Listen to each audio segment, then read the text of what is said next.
he's still doing those Patrick Mahomes throws, so it's awesome. It's awesome to see. I think he's right now he's having a lot of fun with it, so he's being comfortable. He's making a lot of smart reads right now, so that's the big thing. That's changed. He's able, take check down now with the deep ball. So I think he's got a lot of maturity right now.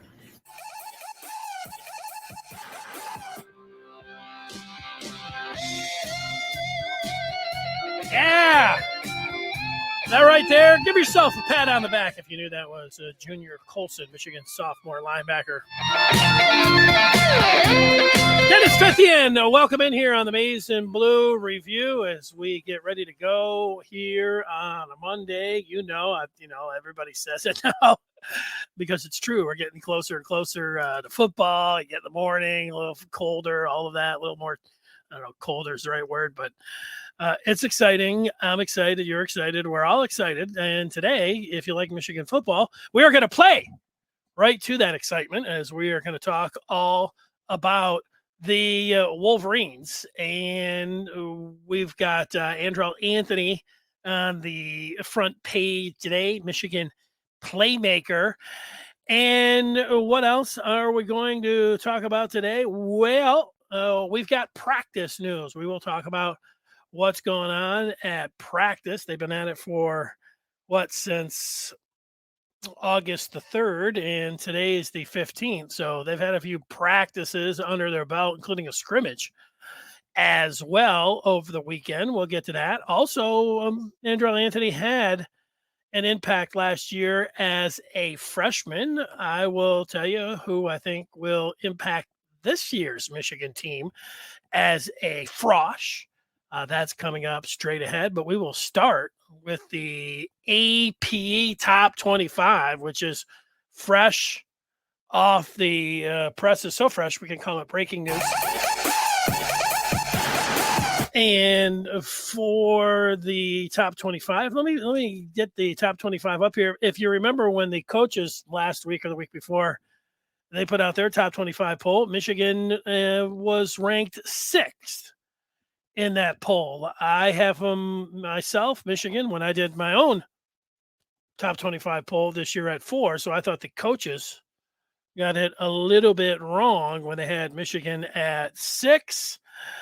But let's go to the tape, or at least the video screen. And for that, this is the top 25 that was just revealed a little while ago. Alabama sitting up there at 1. Ohio State at 2. That is how I voted them. I also voted Georgia 3, so I am right in lockstep. And that is also how the coaches voted them. Bama, Buckeyes, and Dogs, the defending champs, 1, 2, 3. That's how I voted them. I had Michigan at 4. Here's the AP with Clemson, Notre Dame at 5, and then Texas A&M at 6. So the media has Michigan lower than the coaches. Utah is at 7. And is Michigan going to be in the top 10? They are. Michigan comes in at 8. So you've got the media having Michigan. They've got Texas A&M and Utah in their poll above where the coaches had them. Now, the big deal? Not really. I mean, it's fun to see where you're going to be voted. If I can go and put a side-by-side, which I should be able to do, from the coaches. There it is, the coaches. Bama, Ohio State, Georgia, they agreed. Clemson, they agreed on that too. Notre Dame, they agreed on the top 5 spots. Where they do differ, the coaches in the media, is at 6. Coaches had Michigan there. Meanwhile, the media, Texas A&M, Utah, and Michigan. Now, what does this mean? Well, when Michigan goes up against Colorado State, I think that they will say number 6. I always go with the higher ranked poll when I'm talking about Michigan. So it'll be number 6, Michigan, taking on Colorado State on September the 3rd. The rest of these teams, let's see if there's any other big differences. They both had Baylor at 10, Oregon and Oklahoma State just changing spots. There's the Spartans. The Spartans were 14 by the coaches, 15 for Michigan State. So they aren't looked at the same. So USC's in a different spot. The U a little bit further down.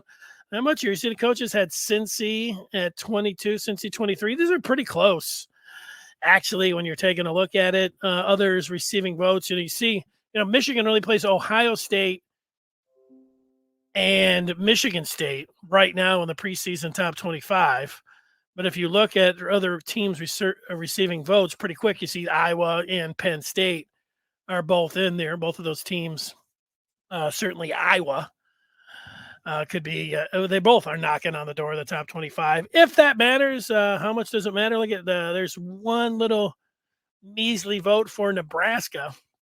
A lot of people think Nebraska's in a sleeper this year with a different quarterback there and Scott Frost being so close in so many other games. I tend to agree with folks that are on Nebraska. I'd have to look at the over-unders.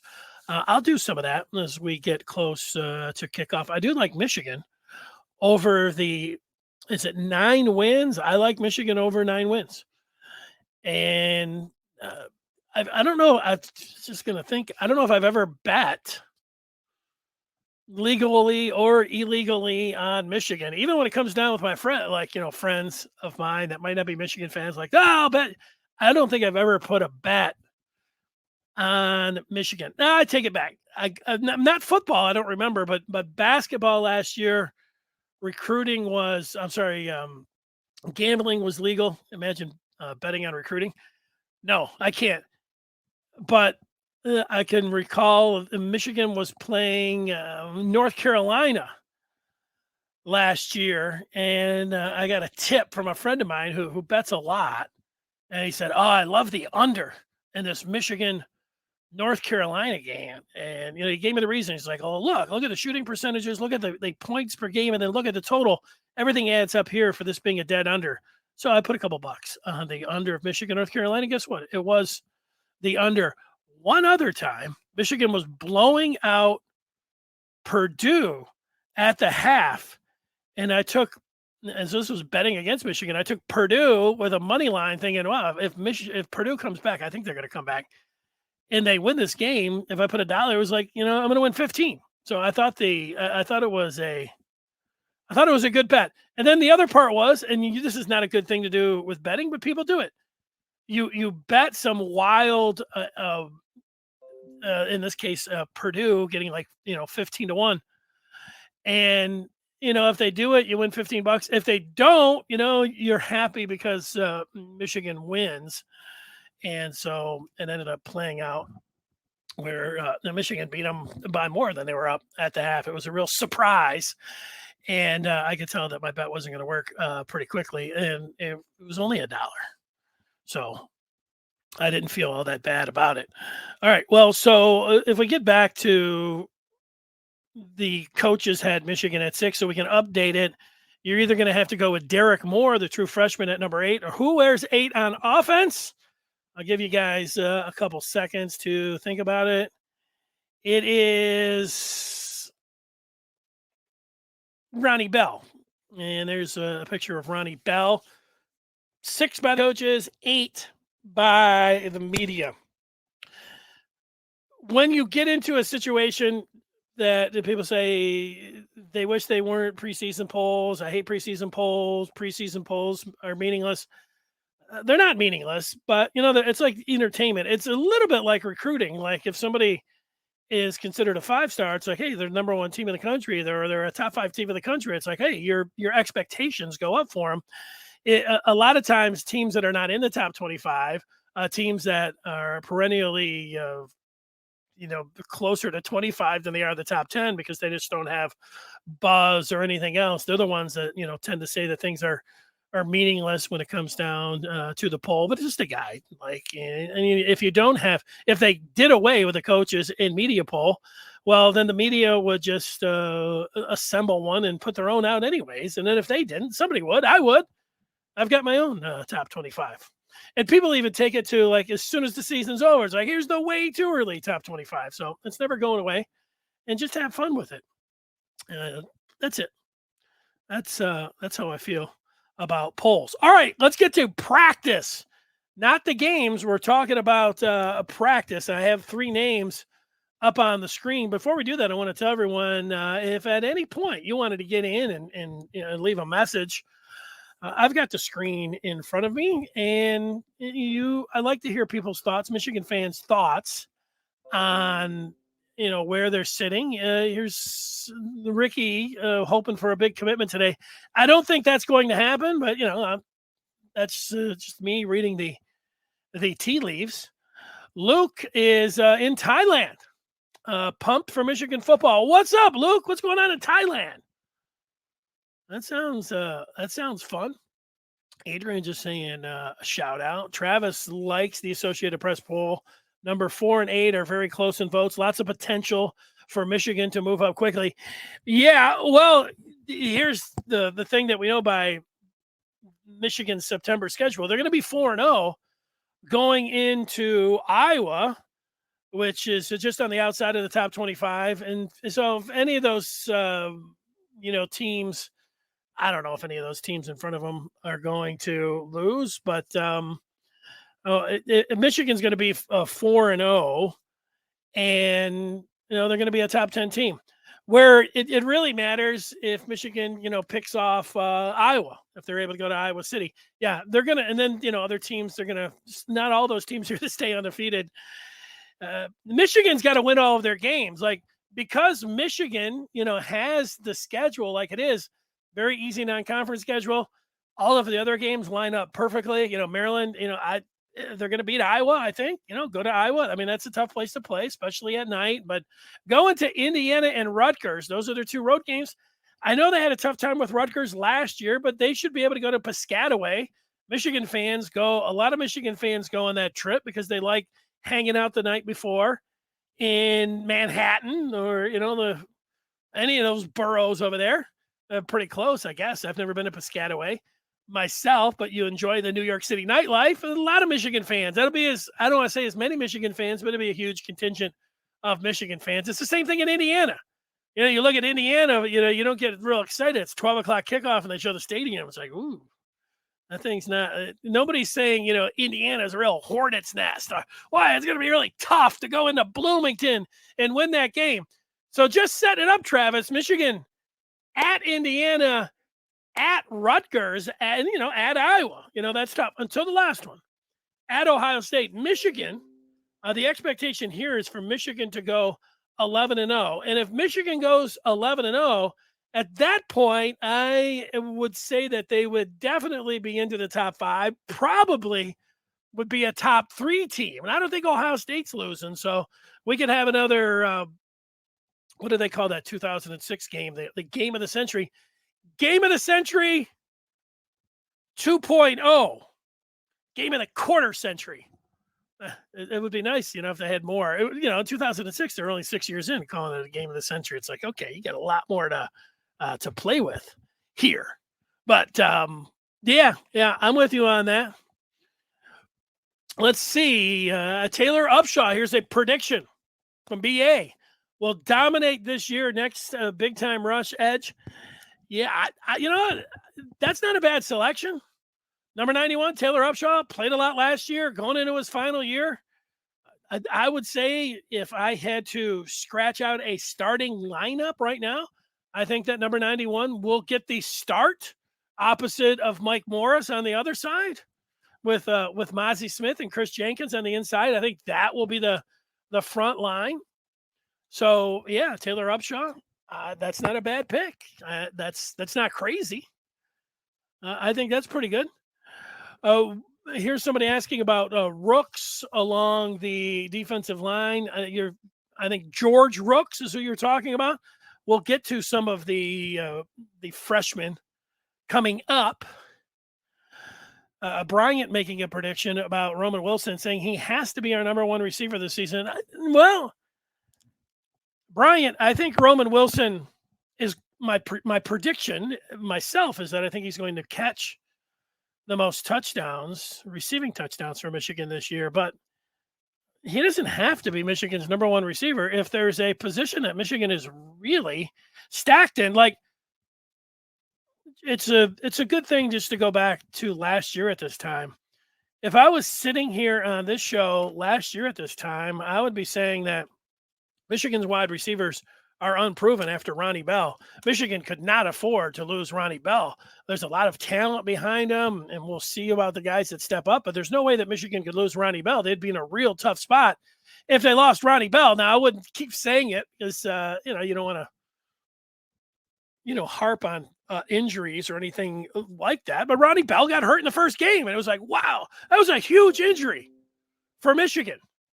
And the guys were able to step up. Now, I like Roman Wilson. That's why I predicted him to lead Michigan in receiving touchdowns. But Michigan's got plenty of wide receivers, and I wouldn't bet $1 million on him. I just picked one, and I love his speed, and I do think he's, I don't know whether it's undervalued or underappreciated or just, and I don't think he's lost in the shuffle. Maybe because he's he's not like Andrew Anthony. When you draw up a picture of a Michigan football player, if it's a wide receiver, Andrew Anthony looks spectacular in his Michigan jersey. He wears the number 1, which is in Michigan lore, everything when it comes down to a wide receiver. And if you just look at even the picture that I put today, I had of Andrew Anthony. Let's take a quick look at it. I mean, look at him.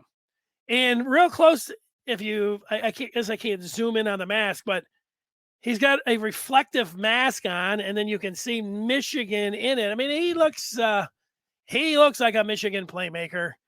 He looks great in the uniform. No, Andrew Anthony could be Michigan's number 1 wide receiver. Ronnie Bell could come back and be Michigan's number 1 wide receiver. Cornelius Johnson could be an X. Mentioned Anthony. Could A.J. Henney be their number 1? He could score their most touchdowns, considering he's going to have a Deebo Samuel, I would think, type role. And, he definitely gets the ball on reverses a lot. I haven't even mentioned any of those freshmen or a couple of the other guys in the depth chart. So I think, maybe that's the prediction that you have there, Bryant. But here's people staying afoot of recruiting, also talking about Sadiq. Hey, recruiting is exciting. That's for sure. Michigan's going to move up. Notre Dame and Ohio State play. That's a good point from Antoine. Here's somebody asking some recruiting news for me. I like it. Nicholas Harbor. Michigan's in the mix. They're right there. He is a 5-star defensive end at Michigan. He's not making a decision today. Those other guys are. But, yeah, I think Michigan feels good about the chance of getting Harbor. I am sitting in a spot when it comes down to Michigan in highly rated recruits. I am putting myself, I'm not like being standoffish or something. I'm taking a wait and see approach. I am taking a wait and see approach on 5-star recruits. I don't know about Michigan's overall plan with name, image, and likeness. If Michigan is able to get somebody like Nicholas Harbor, or if they would be able to get a commitment from Davis, the quarterback out of Charlotte, North Carolina, who's the number 1 player, or a different 5-star, I would say, hey, well, whatever Michigan's plan is and whatever they're saying behind the scenes, it's working. It's the same thing on the basketball side. Michigan's looking really good for Zay Collier, this point guard out of Marietta, Georgia. I mean, USC, UCLA, Michigan, and in Cincinnati, you feel pretty good about Michigan, but until you get that commitment and how name, image, and likeness is playing in here, I am taking the wait and see approach on that. So Eddie wanting to know about Jaden Davis. Well, the word is that there have been plenty of forecasts. He really likes Michigan. Michigan's in with a chance. The last that he said, that I at least saw quotes from Jaden Davis, was that, I don't even know if it was before the season or he said sometime this season, that means in the fall when he was playing, that he was going to trim his list down. Look, guys like Jaden Davis, they don't have to be in any hurry. And I think it actually works in Michigan's favor. If guys are getting ready to make a decision right now in Michigan, you don't exactly know where they're at with the name, image, and likeness. The latest that we could say right till now is that Michigan is taking a wait and see approach, and they're still like the wait and see part is like once you get in and once you see that you're a good player, well, then at that point you're going to be able to benefit from name, image, and likeness at Michigan. That's not what a lot of the other top 25 schools are doing. Certainly, teams in the top 10, they are coming to the table with money and promises of money. They don't specifically call it a signing bonus because you can't. They don't specifically call it an inducement because you can't. But that's what they're doing, and nobody's stopping anybody. Nobody can stop anybody. It's virtually. I don't know. I guess you could be in there on the FBI and start tapping phones and all those kind of things. Like when exact, what was the promise here? So, I mean, we've been over that all summer. So I think the longer it plays out with Davis, I think that works in Michigan's favor. Okay, let's get back to where we were talking about the practice reports, and we are talking about practice when it comes down to Michigan. For practice, Makari Page was mentioned over the weekend. Mike Morris talked, and you also had Klinkstale talking last week, and he mentioned Page. And Makari Page is somebody that's having a great fall camp, and it would not be a surprise to have whatever the mix is going to be, RJ Moten, Rod Moore, Makari Page, however they come out. If 7 was back there and starting for Michigan, that would not be a surprise. Would it be a surprise if Michigan came out with DJ Turner at one corner, number 5, and number 2, the true freshman, Will Johnson, starting from game 1? I would be slightly surprised by that, but I will not be surprised if at any point during the non-conference slate that Will Johnson does take over a corner spot. I would be surprised if Will Johnson does not take over that corner spot at some point this year. We know the credentials coming in. We know what Harbaugh said 2 weeks ago, like, hey, some guys live up to it, and paraphrase what Harbaugh said, but he basically said, yeah, Will Johnson's the real deal. Better than advertised, I think is what he said. And again, this weekend, Josh Henschke, if you are not a member of the Maize and Blue Review, you should be, because Henschke is putting out practice reports daily. And one of those practice reports this weekend also talked in glowing terms about somebody that's been watching practice to Henschke about Will Johnson. And, it just continues to be, people are, I say gushing, they're excited about Will Johnson. You know how things go. Does it matter if you start game 1 against Colorado State? No. It would be pretty awesome, to see that happen. But to overtake somebody that's been in the program and has a lot of starts under his belt, like Jaimon Green, would be, to me, slightly surprising. But let's see. It wouldn't be like the biggest shock in the world either. I do want to say something about practice reports and coaches gushing about players and media. Myself, I'll put in there included. Like, I start going down like, oh, this guy looks great. Oh, man. Oh, he's making a move. Oh, he's awesome. Like, so everybody's great, and everybody across the country, if you follow coaches and media and people that are talking about, it's most relatable to me like spring training in baseball. Like, everybody's optimistic. The warm weather's coming around. Everybody feels good. It's the same thing in fall camp and in spring. This guy had a great spring. Boy, this guy looks really good. And I'll just take one player as an example here. Rayshawn Benny. Michigan was able to flip him. And, he'd be a redshirt freshman, and he's along the defensive line.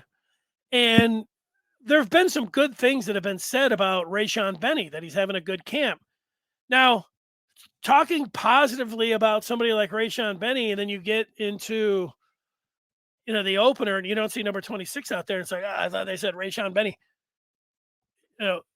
To get into the starting lineup is one thing. To even get into the two deep, people could say, well, you're looking really good. It doesn't even mean like if Will Johnson got into the two deep and, didn't start and wasn't the first corner that came off the bench, you'd be like, oh, all these guys were blowing hot air about Will Johnson. That doesn't even mean like he's playing well. However, they end up doling out the playing time. Coaches, almost as a rule, in the first game, they use that carrot of starts and, getting the experienced player out there and the guy that has been around, they usually do get those starts. And it's a lot of the reason I think people think, although Kate McNamara, according to some of the practice reports last week, had, nudged ahead of JJ McCarthy, but because of experience, it's likely that you would see McNamara in game one. That's just a word. I think everybody knows that, but somebody last week is like, wow, everybody at Michigan is doing great. And if you go back, I can remember there was Michigan an outside linebacker named Grady Brooks. And it was the first time around I'd heard somebody and they said, well, Grady Brooks looks great, in the springs. I was like, Grady Brooks has had a tremendous spring. Well, you got to fall camp and there it was again, Grady Brooks. He's awesome. Well, then Grady Brooks never saw the field. And then the following year was the same thing, like Grady Brooks making a move. And then it didn't materialize. And then I don't know, Grady Brooks could have, pulled a hammy or something that just got him down the depth chart. But it never really happened for Grady Brooks that he was like this outstanding player. So much so after those springs with Grady Brooks, I started handing out the Grady Brooks award for guys that, just get talked about a lot. But if I go back to last year at this time, who was getting talked about a lot? Was Mozzie Smith. That he was having an outstanding fall camp. That he had looked like he had dropped weight and increased muscle. That, he just looked like he was ready to be an impact player. And Mozzie Smith was. Everything that was said about Mozzie Smith materialized. And so, that happened. That, he was outstanding. Another guy was like Donovan Edwards. Like, you'd hear in fall camp last year, like Donovan Edwards is making splash plays every practice. I mean, he's going for big gainers, 20, 30, 50 yards. And so the season started, you're like, wow, where's Donovan Edwards? Well, it took a little while for it to happen for Donovan Edwards, as you know. So getting back and talking about some of the players that are being talked about, Makari Page, Will Johnson, those defensive ends. And if you're a fan of TJ Guy, and who's not a fan of TJ Guy, I can recall sitting at the spring game and being in one spot and looking over, and I see 42 come in, track the ball carrier, and then make a nice tackle on it. And I had to look down for a second and said, sometimes you don't remember every number. And I looked down, I'm like, who's that? TJ Guy. I liked it. I saw that he made a nice play. So hearing that TJ Guy is having a nice fall camp is not surprising to me. All right, let's read some of the feedback before we get to the freshmen. Adrian asking about wide receivers. Who do I think will be the best pro? Who do I think will be the best pro out of Michigan's current wide receivers? I think Andrell Anthony would be my selection. Eddie's asking about George Rooks. Curious how he and Rayshon Benny are coming along. I have heard about Rayshon Benny having a good camp. I haven't heard Rooks' name as much. I have heard Ike Iuanu. I have heard Rayshon Benny. But no, I have not actually heard Rooks' name. Kevin saying he hopes Ronnie Bell shows out and is the number one. Well, we're sitting here last year at this time. Ronnie Bell would be everybody's selection. Ronnie Bell was Michigan's go-to player. He was their most proven. he was, I thought he was an elite wide receiver. And then he had a great first game. Remember, he had the catch, the one-handed catch down the sideline. They ended up ruling not a catch, but you went back and looked, and it was a great catch. He also had a 76-yard TD. I mean, he was set up to have a great season. If and by all indications, the knee is 100%. Even though we have seen him with the brace on here in camp, Ronnie Bell can lead this group for sure. People throwing out different names of guys. Sure, Cornelius Johnson's big. He can. He could be the best for sure.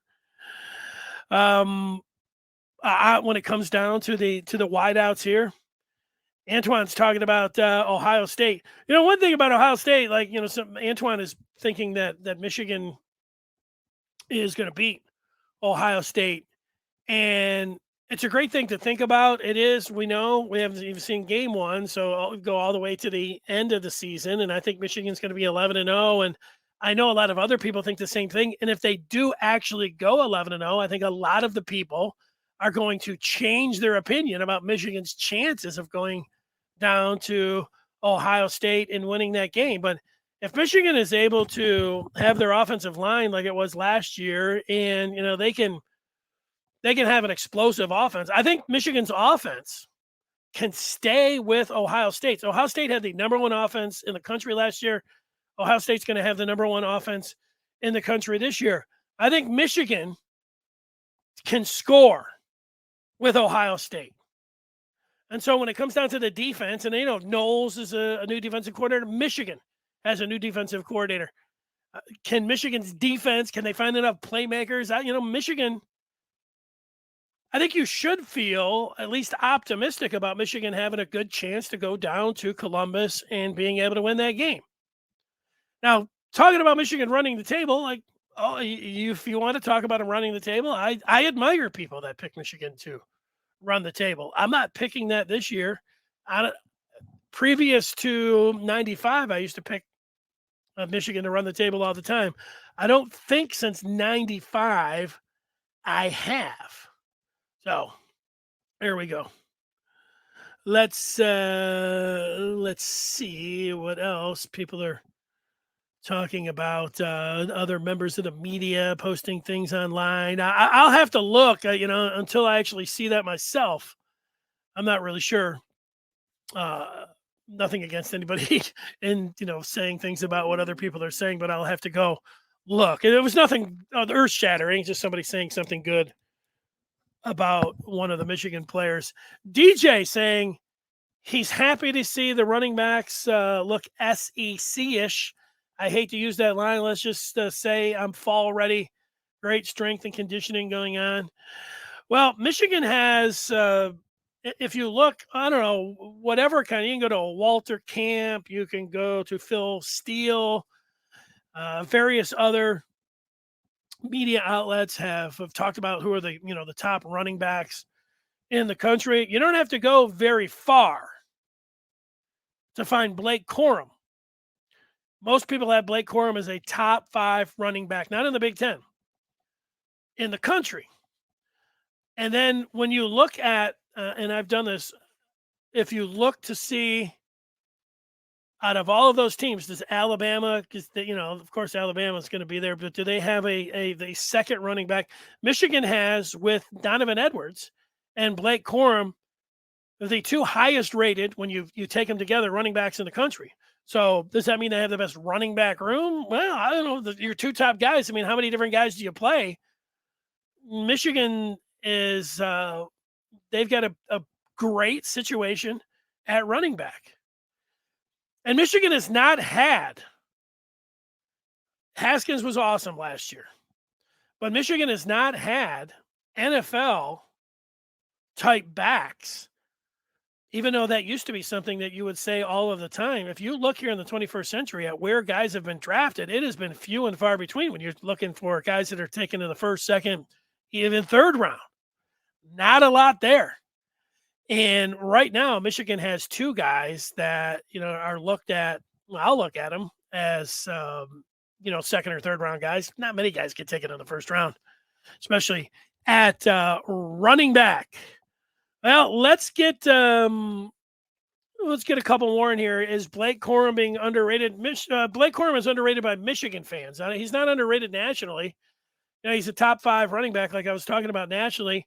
Michigan fans underrate him a little bit, and this is what happens when you have a local product who is really highly rated, and that is Donovan Edwards. And Donovan Edwards has got some, I don't know what, pizzazz, flash to his game. People are very excited about Donovan Edwards, but with the weight gain and Blake Corum, I love Blake Corum. I think Blake Corum deserves to be ranked as one of the top 5 running backs in the country. I think Blake Corum could be, in the Heisman mix.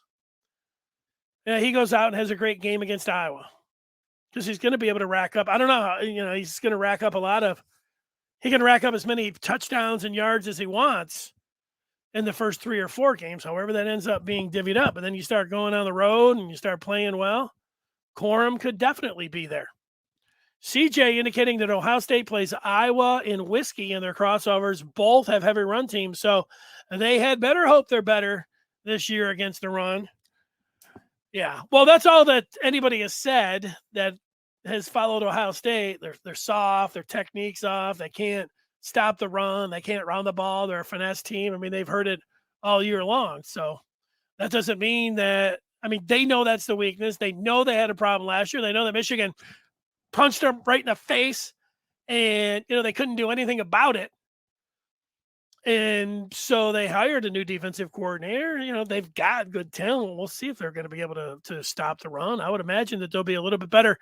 Here's the one thing. If you're a quick strike offense, it's great. And they've got great wide receivers and they've got a great quarterback, and they've got a great running back. But if you just always are throwing the ball and your offensive linemen are always, instead of firing out of their stance and punching, they're backing up. And you just think, what is more when you're aggressive and physical? Is it exploding out of your stance and punching? Or is it retreating and playing defense? That's where a running game, and it's the same thing about stopping the run. Cliche time for me. All right.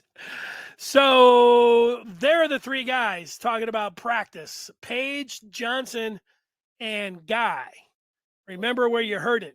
Let's talk about the freshman impact for Michigan this year. And this goes back where we're talking about the freshman impact. And Will Johnson, certainly, everybody, we didn't have to hear from anybody at practice. We knew that Will Johnson, but there's a couple things to remember here when you talk about a freshman impact for Michigan. One is that you can play 4 games and you can still redshirt. And Michigan plays Colorado State, Hawaii, UConn, and Maryland, as everybody knows, in their first 4 games in September. Michigan should win all of those games handily. Everybody should play. That's why talking about who wins the quarterback job specifically, it's just one. Is it a big part on who gets named the starter for the opening game? Because everything's a big, but it's not that big. The big question is who's going to start for Michigan against Iowa October 1st, and across the board, it's the same way. And so every freshman, considering the schedule, Michigan should have everybody out there, and you should see all of them unless they're hurt. All those first 4 games. It's going to be awesome to go back and watch these games, even if they're blowouts like you expect them to be, because everybody's going to get in there. So we will be able to make the judgment. But if I had to guess right now, along with Will Johnson, Zeke Berry's name gets brought up by everybody that talks about, whether they're talking about safeties, whether they're talking about the defensive backfield, whether they are talking about a freshman impact. Zeke Berry's name, Harbaugh, Clinksdale, Zeke Berry gets talked about.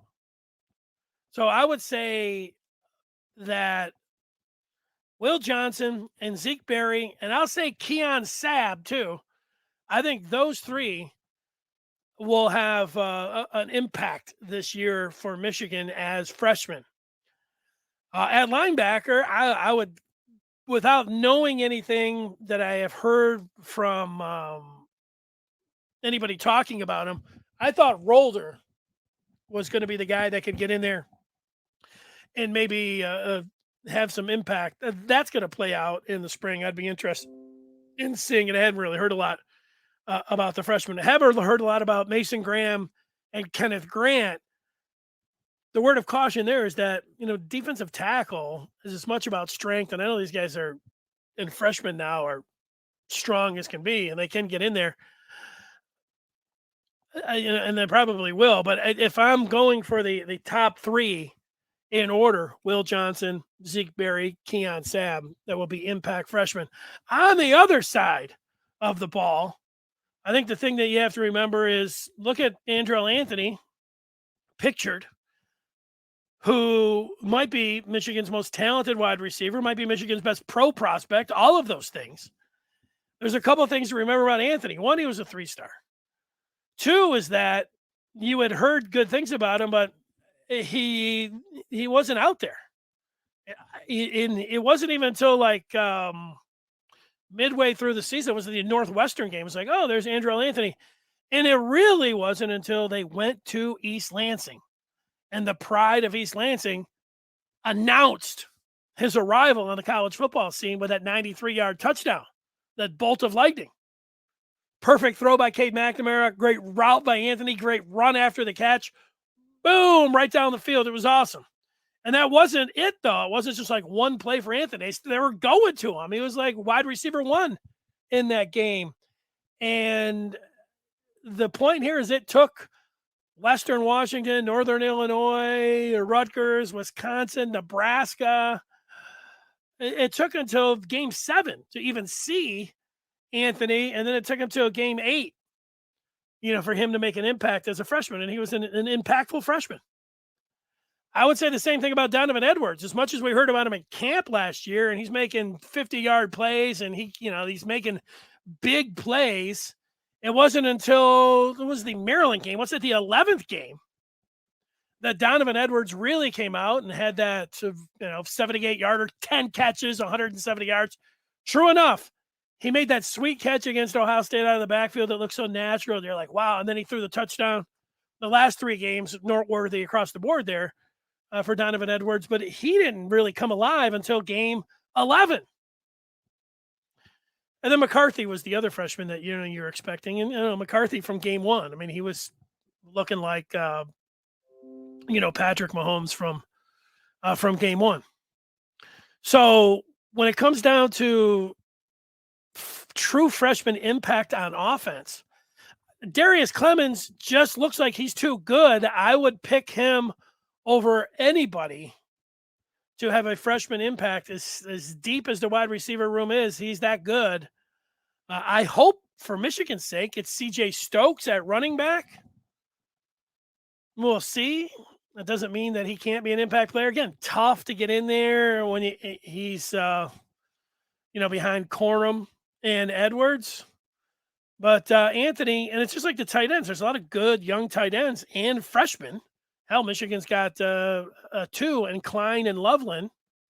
But, and I know people may, Loveland will do this and that. They just are too stacked, I think, at tight end. So I'll say Clemens on offense and Will Johnson, followed by Zeke Berry and Keon Sabb. Those will be my. So there's 4 for you. 4 impact freshmen, how I see it. All right. We'll get some feedback before we bid you a great day. Eddie, a sweet picture of Eddie. Nose tackles don't normally get sacks, but they have number 1 freak Mozzie Smith, or he has freak Mozzie Smith statted out and getting 3.5 sacks. Eddie, there's a number of times listening to the coaches this year, where's the pressure going to come from? who's going to be able to get in there. Remember, Mo Hurst was pretty good at being able to get after the quarterback from inside. Do I think Mozzie Smith and Michigan and Chris Jenkins, who also looks like somebody that is more of a defensive tackle that could rush the quarterback? Yeah, I think that Michigan could have some impact, TFL time and sack time from inside. I don't think that's crazy talk. Let's see the punters. The long snapper. I have not heard anything about the long snapper. Sorry, TP. We'll see. I know, long snappers are not really on my radar until something bad happens, and I'm like, whoa, what's going on with this long snapper? They said Anthony didn't know the playbook. He was a little banged up. That's why you didn't see too much of him. There's Antoine breaking down why Anthony wasn't out there. Dangerous. And take those 5-10-yard slants and take him to the house. No question. No question. Yeah, I didn't know the reason. I do remember there was a game after one of the games. Harbaugh was asked about the freshman. He's like, yeah, those guys, McCarthy, Anthony Edwards, Anthony, and Donovan Edwards. Those guys were apparently like at 3:00 in the morning going into the big house and working out because they weren't getting the run game time.